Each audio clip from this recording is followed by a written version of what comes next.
Hi hello வணக்கங்க. ஷாப்லாம் close பண்ணிட்டு வச்சுங்க, நல்லபடியாக போச்சுங்க. ஓகேங்களா? எங்கள் வீட்டில் துவாசை முடிஞ்ச கையோட அடுத்தது என்ன வந்தாச்சு, ஆப்பம் வந்தாச்சு.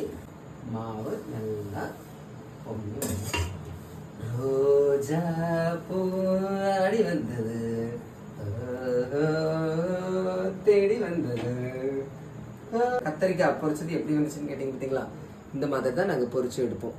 அப்பதான் அது தொட்டு சாப்பிட்றதுக்கு, இந்த மாதிரி தோசை ஆப்பத்துக்கு கூட செம்மையா இருக்கும். பார்த்துக்கிடுங்க. நிறைய விஷயங்கள்ல வந்து நம்ம பண்ற வேலையா இருக்கட்டும், அது இது எல்லாத்தையுமே வந்து கடவுள், கோவில், தெய்வம் அப்படின்னு சொல்லி கம்பேர் பண்ணிடுறீங்க. தப்புன்னு சொல்ல மாட்டேன், நம்மளோட மனசுக்குள்ள அப்படி ஒரு எமோஷனலா ஃபிக்ஸ் பண்ணி வச்சுட்டாங்க. சரியா? சின்ன எக்ஸாம்பிள் பார்த்தோம்னா, வெளிநாட்டுல எல்லாம் பாத்தீங்கன்னா விவசாயத்தை என்ன பண்ணுவாங்க, அக்ரிகல்ச்சரை வந்து அக்ரிகல்ச்சரா பார்ப்பாங்க. அதனால அங்க வந்து நம்ம ஊர்கள்ல இருக்கிற மாதிரி நிலங்கள் எல்லாமே இருக்காது.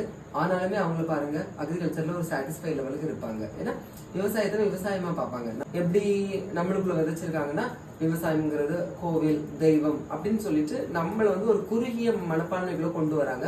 இதை பார்த்த உடனே உங்களுக்கு எல்லாருக்குமே கோவம் தான் வர திட்டுவீங்க. ஆனா இதுதான் நிதர்சனமான உண்மை. ஓகேவா? எப்படி சாதாவே வராது, நீங்க சூப்பரா வந்துருச்சு பாத்தீங்களா? இது கூட அப்படியே இந்த கத்தரிக்காய் வச்சு சாப்பிட்டா வேற லெவல்ல இருப்பாங்க. லைக் பண்ணுங்க. நீங்க என்ன சாப்பிட்டீங்க கமெண்ட் சொல்லுங்க. தேங்க்யூ.